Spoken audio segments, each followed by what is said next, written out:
Bonjour les amis, je vais vous parler de mon grand copain, le ministre de l'Intérieur, Gérald Moussa Darmanin. Alors je l'appelle Gérald Moussa Darmanin parce que lui, il a dit qu'il était très fier de son deuxième prénom qui marque la culture de l'origine de sa mère et donc que pour lui ce deuxième prénom était aussi important que le premier.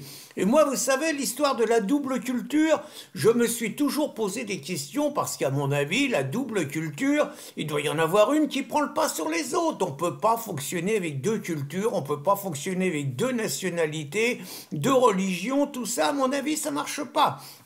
Et donc je m'interroge sur mon copain Moussa pour savoir est-ce qu'il est plus Gérald ou est-ce qu'il est plus Moussa?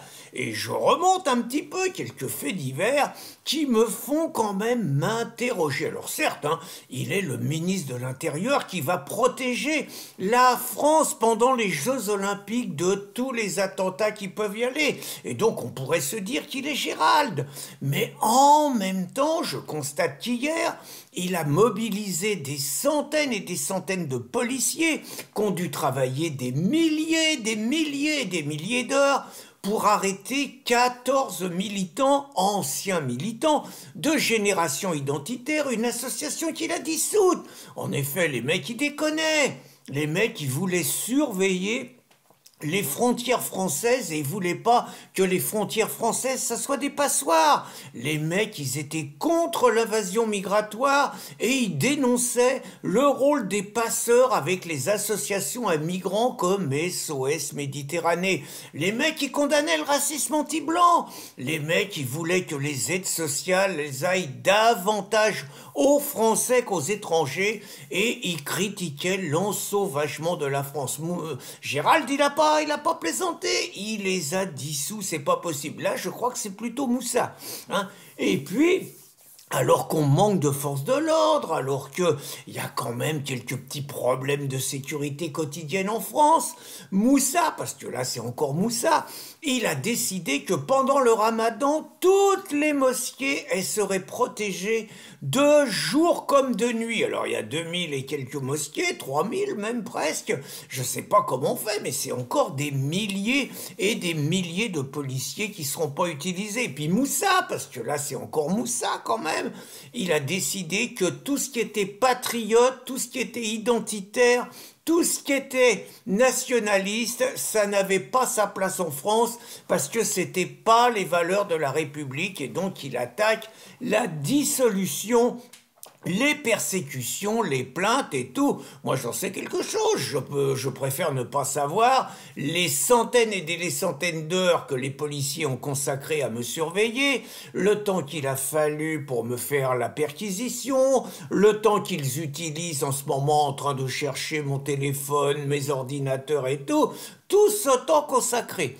Et pendant ce temps-là, en France, il se passe quand même des drôles de choses. Par exemple, à Rennes, j'ai appris qu'on avait battu un record. 67 minutes de tir automatique dans les rues de Rennes et tout. Pas d'intervention de la police. Pareil, il y a quelques semaines, les Antifa, après une manifestation de gauche, ils ont tout pété dans le centre-ville. Pendant 1 heure et demie, la police n'allait pas intervenir. Moussa, il n'avait peut-être pas les effectifs. Et puis j'apprends que les coups de couteau, ça continue. Un petit jeune, 15 ans, on ne sait pas s'il va survivre à Granville, 5h30 du matin. Mauvais endroit, mauvais moment. À Saint-Brieuc, un petit jeune de 17 ans, pareil, mauvais endroit, mauvais moment, on ne sait pas s'il va survivre. Alors, c'est curieux parce qu'on n'a jamais le nom des agresseurs et on n'a jamais le nom des victimes.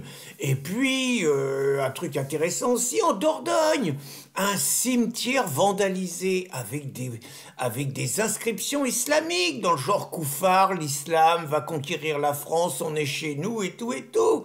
Pas de protestation, pourtant je me rappelle que Moussa, quand il y a la mosquée de Rennes, qui est taillée un tout petit peu, un tac de rien du tout, il saute dans un avion, il va tout de suite apporter sa solidarité aux musulmans. Là, c'est quand même les cimetières des Français qui sont agressés, vandalisés, 50 tombes. C'est quand même tous les jours 10 fois plus d'églises vandalisées et d'agressés, c'est les chiffres, que les mosquées des musulmans. Mais Moussa, il a une sensibilité, on sent ça quand même.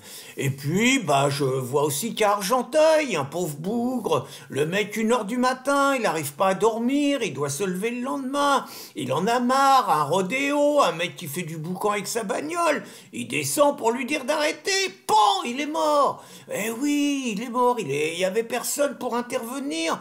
Les policiers de Moussa, ils peuvent pas tout faire, ils peuvent pas en même temps arrêter de l'identitaire, surveiller Pierre Cassant, faire des dissolutions, foutre la paix aux gauchistes et surveiller les islamo-racailles et protéger les Français.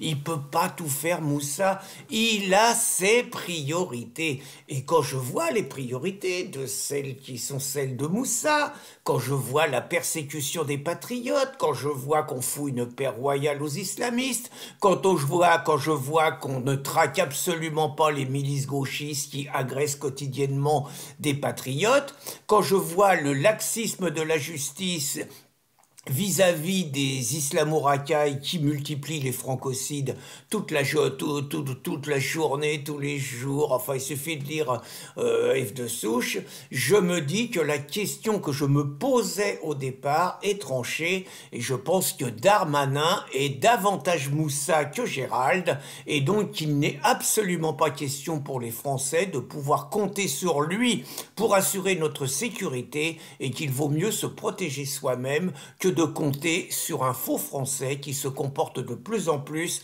comme un agent de l'étranger. Bonne journée les amis!